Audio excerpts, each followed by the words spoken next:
So here they are. They are the SR cards, the super rares for the Tournament Power, and they're all revealed. Everybody got a color.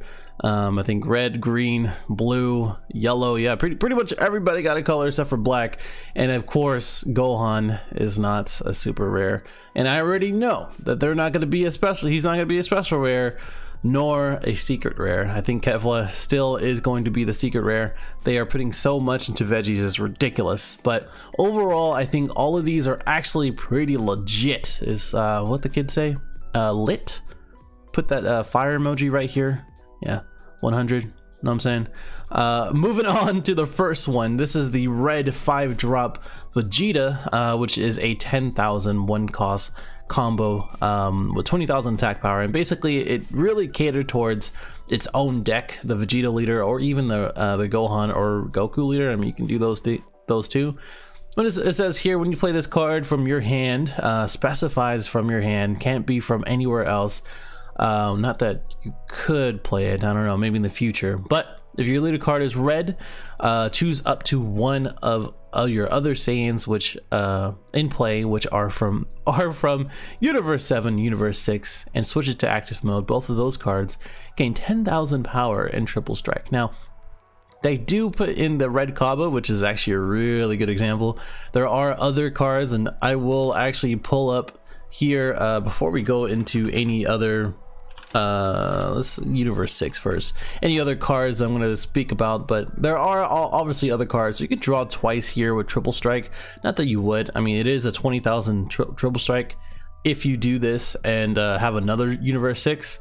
If you have let's say the other Kaba, again, the Universe 6 Kaba that they put in, or this one where it's you play it and you play another Universe 6 and then try to go for the triple strike finish. Because I mean, honestly, if you're going to be playing this 5-drop, they're going to be at 6 life or less. That's just going to be a thing.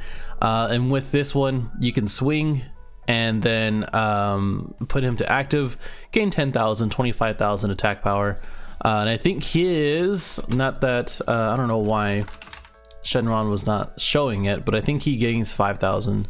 Yeah, if your leader is a red Saiyan, he gains 5,000. So this actually could be really good for a pan deck. I think red is just getting so good, and blue, I think overall, really good. So there's a lot of things that you could do with this card. Again, it is a 5-drop, so you're really gonna go for the finish. Hopefully you wouldn't get Mafuba'd, hopefully you won't get countered, and those are the things that you just have to look out for. So really good overall. And now I will say, other than the Bergamo that I'm going to be discussing, these cards aren't as good as you may think. They're still susceptible to counters, and as well as just regular KO stuff. So I mean, if you have like a Range Awakening Gohan that you pay 2 and then you KO one card, you can still do that. And there are a lot of other cards, just like explosive Goku, where you Shigesh and then KO those bad boys, especially if you know this is going to be coming. So I'm just throwing that out there. A lot of people are kind of overreacting.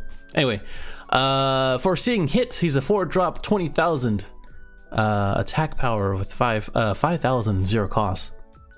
And basically he does have double strike, and what this does is when you play this card from your hand, your opponent reveals their hand. So now you know it's kind of like that 4-drop Mecha Frieza where you play 2 cards, but this time you can choose up to 2 cards with 35,000 or less power from their hand and send them to the warp. At the end of the opponent's next turn, return all of the cards from warp with this skill to their hand. So this is actually really good in the way of, if you know you have a swarmed board, like with the veggies package, just like if you haven't checked out my other video, please check out that Khalifa deck. Also subscribe if you're new, man. I I don't know how long you guys watch these. I tend to try to get you guys into the end, but still, anyway, if you watch those, if you watch that one and you have a full board on turn 3 and then turn 4, you can play this and drop their hand. Basically, most likely what you're going to be looking for are key cards like the Unbreakable Goku that lets them draw on a combo, or their super combos. Those are really the only 2 that I would say that would be really detrimental. So that way they can kind of you can avoid them using those. And I think this is going to be kind of a valuable card. Out of all of these, I'll kind of go through which one I think are going to spike in value, but it's really hard to say. Obviously, this Kale is going to be spiking in value. It's going to be starting out pretty high. It's kind of like, I was going to say bootleg Kale, but it's like the evolve Kale, if you ask me. It's an evolve on a Kale, so any Kale can be the blocker Kale, the free blocker that any of the Khalifas are on board or in leader, which of course you can play the leader type for Khalifa. When this card evolves into when a card evolves into this card, choose all battle cards with 25,000 or less power other than this card on your or your Khalifa and KO them. So everything.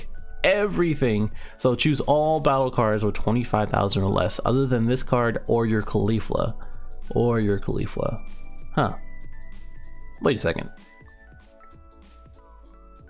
Other than this card or Khalifa. So you can KO this card and then, huh? Okay.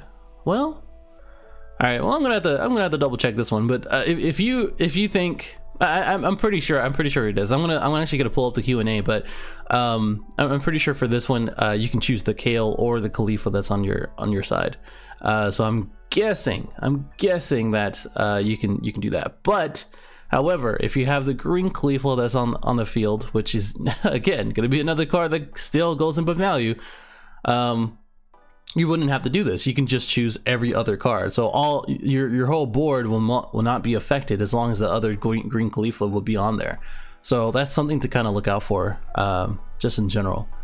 Now, this is kind of becoming a controversial card. This is the new BEERUS and any god deck or any god card, any god support. I'm going to be 100% supportive. I don't think this is as bad as people think, but this has double strike. It's 25,000, pretty standard for a 5-drop. And when this card attacks a leader card, your opponent chooses any number of cards from their hand, battle area, or energy area, which costs up to 6 or more and place into the drop area. So we're gonna look at the Q&A or the rulings for this and just kind of talk about it a little bit more. But the thing about it is that the hand, your opponent chooses from their hand. So the issue with that is that it is a secret area. It is an area that you cannot say, all right, let me see your hand and make sure that you can do this effect. They can easily say and cheat and say, no, I'm not gonna do that. I'm not gonna put 6 or more for energy cost. So again, energy cost, so 5 BEERUS. If you had about 5 BEERUS and then like a Kaba on field, those will be into the drop area. Or if they have in their energy area, then that would be into the drop area as well. So what I would say to this is that most people are going to be saying, no, I don't have anything in my hand. They're going to be a little bit of a cheat, right? People who aren't, which I hope the majority are going to be saying, hey, okay, I got these 2 in my hand. I don't want to drop anything in my battle area or whatever it is, right? But it has to add up to 6 or more, which is kind of a stupid thing. I wish it was, that's the thing. I just wish this was ruled a little bit differently, and you'll see in the Q&A in a second. But I wish this was ruled it a little bit differently, and I think when you play this card, it's going to be in their battle area and their energy area, so they have to choose within those 2. It does say up to 6, which is kind of a shitty wording for it, but overall I think it's still going to be good. Not to mention that the Whis that you'll be playing, which you should be playing in every single god deck now with any BEERUS, reduces this by 4, so you can play this by turn 4 or even earlier if you have an objection. So we'll talk about that. Bergamo. So Bergamo is shaping up to be one of the best control decks overall, or a best theme control anyway. And this one is the permanent is, if this is in rest mode, your opponent cannot attack any other battle cards with their battle cards. So basically it, other than their leader, because they can still attack with their leader, does not specify that. They can only attack this card, and this is important because the other permanent is that the other Lavender and Basil, if they're in play in their battle area, they gain barrier, or actually all of them gain barrier. So this gain barrier, you can't KO it. You have to KO it with your leader and combo up into it. And also this auto, when it's attacked, it gains 5,000 for their turn. So every single time they attack, so They untap and then they swing. They gains 5,000 and automatically has 25,000. You have Revenge. Like if you're running green or red, green blue, which you can easily do in this, since it is going to be pretty annoying to kind of deal with the trio to dangers, and green is going to help with that for the trio to dangers deck player. This is going to be good to have Revenge, the King Vegeta surprise attack. And if you don't know what that card does, it gains 10,000 on a battle card and activate battle, so within the combo phase for your defense. And then it gains Revenge. After that, it gets KO'd. So this is kind of perfect for that, especially if you're running that, and as well as, I don't know. I mean, you can honestly be pretty creative with it. You can run the Kid Goku and rest it, and then rest one of theirs, or I don't know. There's a lot of stuff that you can do, but this is a 4-drop that's very, very powerful, in my opinion. Very, very powerful. Let me know what you think. Let me know what you think. Moving on to green, this is the Son Goku. So this one is the one that you keep seeing on the top of the banner, and as well as the bottom, where it didn't really tell you the whole text, but it was still there. This is the EX Evolve for 1, so you have to pay for 1 and then place 2 Universe 7 from your hand into the drop area, and then place it on top a Son Goku Universe 7 with the energy 5 or more. So this one does have triple attack. That is crazy, and as well as critical, but the auto is what makes it even more busted, honestly. And when this card attacks, if your card is leader card is green, you choose up to one of the cards in the opponent's hand, or one of the up to one of their battle cards, and place it in the drop area. So they're saying this is the target for it. This is also saying that it allows you to ignore any colored costs. Universe 7, which I don't know why they put that when it specifies. Oh, okay, never mind. Okay, I was about to say. All right, so I mean, this is the only Universe 7 Goku anyway. So I mean, okay, just all right. You can just tell us. You can just evolve it on that. Anyway, so this one, even if your leader card isn't green, it's still like if you pay for 1. Which you won't be playing on turn 4 or turn 5 or 4, even with objection, you're probably gonna be playing the next turn, unless you're gonna be using Unyielding Spirit Trunks or Sensu Bean with the Universe 7 Gohan leader, because when you do draw and combo, you do have 2 cards when you draw, and then you most likely be running Universe 7. Anyway, you can kind of see where the combos are coming from, and the plays are coming from as well. And this is also 35,000 attack. So yes, triple attack, critical. So you're always going to be doing that. And technically you could run yellow, so for Bad Ring as well, because you still have this guy, and as well as the Master Roshis, which are yellow, and maybe even the Friezas, which I was playing some dude on Untapped. If you're watching this, shout out to you, with the Frieza, in which was the 2-drop, and basically it was comboing it, and then you play it and you get it back into from your drop area, and then you keep drawing from that and have that. And that's basically a really good strategy in order to have for Bad Ring, and maybe even Flying Nimbus if you want to do that, because then you can start kind of controlling and as well as delaying until you start playing this card. But there's a lot of stuff. There's honestly a lot of stuff with Universe 7, especially since all the leaders allow you to play them without any specified costs. I still personally think that Gohan is the best Universe 7 leader, period. Easily. But very, very good card. Very cool. Very appropriate for Master Instinct, not Mastered, but Ultra Instinct Goku. And still pretty cool. So this stupid ass card, I always say it's stupid because I'm working on a deck profile that actually is stupidly broke, and it's just so annoying. It is just so annoying when they don't think these things through. And this card is going to be having a lot of play when people start seeing the absolutely stupidness of it. And so if you didn't know already, this is the Maiden Squadron leader, Brienne, and I think the last one, the Hope of Universe 7 Goku. I didn't say that one, but still, it's an evolve for 3, so only 3, which is kind of dumb, by the way. but only 3. It does have barrier because the previous rebrand, or the Brienne de Chateau, I had to be a little fancy with that one, does have barrier as well, so that's also annoying. If you evolve on the card, you choose one of the battle cards and KO it, and then when you attack, if Kakunsta, I'm not even gonna try, and Rosie are in a battle area, you get to choose up to 2 cards from your opponent's hand and then place into a drop area. So very, very annoying because again, when I do bring out that deck profile for Universe 7 or Universe 2, I'm sorry, it's gonna be stupid because this one is gonna be a really good card, especially since you can search out for it pretty easily actually. And we'll get into that. We'll definitely get into that. And this one's gonna be really good. Also, the Bergamo, again, the Bergamo and the Rebriand, I think are gonna be a little slept on. I think these, oh, I hate to say it, but they're a little gimmicky. The Universe 7 stuff is a little gimmicky. Practical, a little bit of gimmicky as well, but still fun. Practical, a little bit more practical. This one a little bit more practical. But anyway, actually, it's not really that practical. But anyway, we'll talk. Anyway, they put the Relentless Destruction Mirror. It's a pretty good card, so that we could overwhelm and have them drop 1.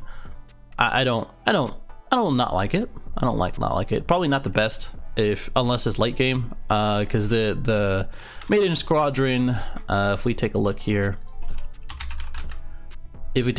for the Maiden transformation, you choose 2 of the Maiden Squadron with the energy cost 4 or less, and you drop area and then play them. You can automatically play these 2 right after on that turn, and it's a done deal. And of course, her effect, if they are in play, you choose one of the battle cards and then KO it. So, just saying. Despot Warrior, Super Saiyan Bardock. I don't think that's the right one, but it is at least yellow. This is the new SR Frieza card, and this is the Frieza Emperor in Universe 7, I want to say. Yeah, I'm pretty sure, because that you can still see it. Anyway, this one is a EX Evolve for 1. You place 1 Universe 7 from your hand into the drop area with energy 5 or less, or 5 or more, I'm sorry, for the Frieza, and that one is the Cold-Hearted Strike Frieza, I want to say. And this is a triple striker, and this effect is actually pretty legit. If your leader card is yellow, your opponent's counter skills and non-keyword, that's very interesting why they say that, non-keyword auto and activate skills cannot be activated unless they place 1 card from their hand in the drop area. So let's kind of I don't want to get too far into this. I don't want to make this into a long video, but if you really think about the keyword skills, so like stuff like gaining double strike, stuff like gaining like +2 or 5,000, or not even 5,000. I don't think that's a keyword. For anything non-keyword, they have to place 1 from their life. But the most important thing for this is that the opponent's counter skills and yeah, I would just say it's counter skills. If you just had to focus on something, it's gonna be counter skills, and they have to place 1 card from the life to the drop area.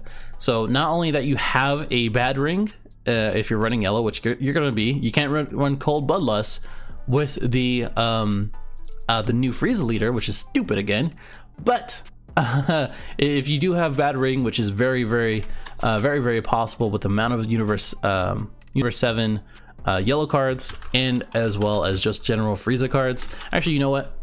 This is going to be very possible. But the other thing is that the other King Cold, if you do play that, it is a 4-drop in which all Frieza clan whose energy was 5 or more are reduced by 2. This is probably going to be a pretty good target for that. So you can be playing this one for 3, and then this one for technically 1 if you just drop 1. So I would personally do that. I'm trying to think if this would, yeah, I mean, I would do it. I would do it. You can still play the new Frieza leader. You could play the new Kid Goku if you want a little bit more control and delay. You could play Bardock. Yeah, you could play Bardock. I mean, there's a lot of good leaders. Even Genyu. Yeah, I think you could play Genyu with this. Either way, a lot of good options. Yellow already has a lot of support. Universe 7 has a lot of support. and just this one, this card right here is still pretty good for that. If you're trying to build around that. Also, the cooler card, if you didn't know already, I think this is the SR in set 1. Yeah, let's say set 1. Remove 1 battle card from the game, so you can go to warp, I guess. I mean, it doesn't say warp, but I guess that's implied. Choose up to 2 of the opponent's battle cards, switch to rest mode, and then choose 1 cooler or Frieza army other than cooler from your drop area and play it. It does not have any kind of restriction. But to get to 7 energy, which I guess because this is a Frieza clan and you can play the King Cold, it'll be 5 energy. So you can be playing this guy for double strike 30,000, and then as well as the other one, this guy for that, as long as you have it in the drop area. So some spicy combos coming up, and I'm giving it to you right here. Not that they're actually going to be any kind of practical or useful, but still, I'm going to be telling them. So now this is the Jiren that people will be talking about, and people are like, oh, the Jiren must be better be good. But I'm like, I've been playing against other Universe 11 decks, and they're actually pretty good.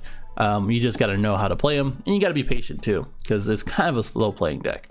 Anyway, so this one, the reason why for that is this one has quadruple strike. So this is the only other card that I know of other than the Whis that has quadruple strike. So this one and this one are the only 2 that has quadruple strike, and the effect is the permanent reduces the cost by of this card in your hand by 1 for each Universe 11 in your battle area. And you also have to pay the specified cost, even if it exceeds the reduced energy cost. So nothing like the Kaba. So Kaba's still getting some play here. So this is a minimum of 5. So you're gonna have to be playing at least 5 Universe 11 on your area to end the game. And when you do, you play this card, you choose all of your opponent's battle cards in energy and rest mode and place them in the drop area. So nothing like like anything in active mode, but if you read all of the other Universe 11 cards, they're all focusing on rest mode, and yeah, right here. So if another Universe 11 is in play, choose one of your opponent's battle cards, rest energy or 4 or less, and switch it to rest mode. Same thing for all of these. If another Universe 11 is in your battle area, this cannot be KO'd by any card once per battle in turn, or once per turn in battle. And then all these other ones, I mean, you can kind of take a look, but of course the Topo does get 2 with the 3 or less, which is very nifty. This guy has a 1-drop, which you can search for 3. You can search for him or anybody else. This Jiren KOs, I believe, if you place 1 yellow card from your hand to the drop. Yeah, choose up to 2 of your battle cards or your opponent's battle cards and rest mode and KO them. So this also has choose, which is just like the Champa, makes it really stupid, but it does have the energy as well. So it's like the Mira, but actually pretty damn good. And it also has quadruple strike. So again, this is a yellow leader or yellow sort of deck. You could run Bad Ring. Bad Ring is still going to be pretty prevalent, I feel like, especially with these cards and all these other ones. So let's kind of move on to the Q&A real quick. So a few important parts. Let me see. Here we go. So this one is the new BEERUS, the one that you have to have up to 6 or more. So the first question is the auto skill of the opponent's BEERUS activates. You check the cards for you to available to choose in your hand, battle area, or energy, but none of them cost add up to 6 or more. Should you place all of them into your drop area? No, which is dumb. You should place no cards in your drop area. If you can't choose the cards up to the total cost of 6 or more, the entire selection is invalid and no cards qualify in the drop area. Also, the fact that places battle cards or really good cards in your drop area cannot resolve. So the whole effect does not go through. It is stupid, it is dumb. But again, if you know that their battle cards are the battle area and as well as their energy costs up to 6 or more, then just play it. I mean, that's just what's going to happen. They're going to be choosing those two in the battle area or energy. Otherwise, they're going to be doing it in their hand. They're going to be like, nah, I'd just rather do it in my hand. I want to keep the energy. That's most likely what's going to happen. The auto skill activates, and the cards that can be chosen in your battle area and energy area have a combined cost of 5. And if there's a card in your hand with cost or energy or more, they have to choose that card in. So that's a total adds up to 6 or more, right? No. Dumbass fucking game. You don't have to place any of these cards in your drop area, and is a secret area. If your card information is necessary to fulfill the condition for choosing the card in the secret area, a choosing player can choose opt out to not choose that card. What is the point then, Bandai? What is the point? Why would you do that? You're dumb. Why would you do that? And the thing is that if they have a 5 drop on the field, just like this is the scenario that makes this card so dumb. But again, if you have 3 or more, like a 3 drop and a 3 drop for their energy, just choose those two. They have to choose those two. Those are the ones that fulfill those conditions. Those are the only things. If they have an empty field like Mass Saiyan, and they have a Jiren and some other card in their energy area, that's when you play the BEERUS. That way that you can get the energy out and then swing for attack, especially if they're active, which is going to be pretty deadly. But just overall, this is just stupid. This is just so dumb. Why would you do that? Okay, and we just kind of move on. And of course, this when this card attacks a leader card, your opponent activates a blocker within those cards and changes the target of the card. Does this card's auto still activate? Yeah, of course. I mean, there's no difference on that one. So pretty self-explanatory. I think the only thing that I actually wanted to go over is... here it is. So this is the Son Goku, the green one, the Universe 7. A lot of people were asking about extra cards in this deck, which this will automatically make it completely useless or complete, like a lot less useful. Okay, I won't say useless, but does this card's permanent skill apply to extra cards? And if you take a look at his permanent skill, if you didn't know already, I spelled universe wrong. I spelled universe wrong again. I spelled universe wrong for the 3rd time. Just do it for me, Firefox or Chrome, whatever I'm using. This is the Goku right here.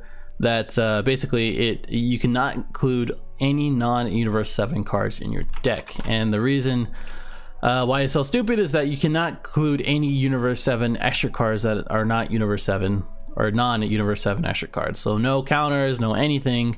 The only thing that you can use is the Master Roshi for counters. You can only use 4, so the opponent's always gonna know that, so that's stupid. And as well as no just regular extra cards, so no Monakas, no anything, no Senzu Beans, anything.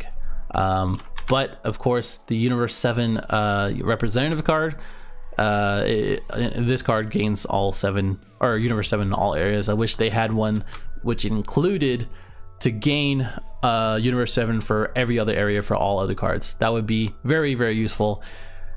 And wishful thinking, unfortunately. But those are really only 2 things I want to go over. The other thing I would say is that if you look out for the Vados here, which every time you attack, it does have dual attack. You choose up to one alien with a 15,000 power or less after you choose, or you look up the top 3 from your top 3 of the deck and then play it. So you can get 2 15,000 aliens for free, basically. And sometimes if you just look here, so like for this guy, if you summon him, you get to choose up to 1 battle card for your opponent, and then with the energy cost 4 or less and KO it. So that's pretty useful. This chick who is a critical, and if another Universe 9, which I don't think this guy is Universe 9, pretty sure he's not, another Universe 9 is on the area, they can't activate blocker, but she is just a critical. There are other critical guys. This guy is a 15 drop or 2 drop 15,000 critical. Of course, the new Frost, not this one, but the other one is still pretty useful. You can play a hit if you'd like. You can still run the hit engine. You can use the new hit. You can use, I guess, this guy. Yeah, to rest the mode, I guess. But still, what I'm saying is really the hit or the hits, the frost, the new alien types are all very good. I mean, you could play any of the 10,000, I guess. I mean, I don't know why would you do that if it's a 10 or a 5-drop card you could be playing later in the deck. I'm just trying to figure it out. But you could play the lavenders, of course, if you want to run red blue. That's always a deal. So overall, I talked a lot. I'm sorry about that. I wish I didn't talk so much, but I'm very excited about these cards. I think all of these cards are very, very good. I think overall, the Tournament Power is worth it. I already pre-ordered my box myself. But let me know what you think. Subscribe if you're new. Thank you for watching. Thank you for subscribing if you already are. Comment to let me know what you think. And other than that, I will see you in the next one. Later.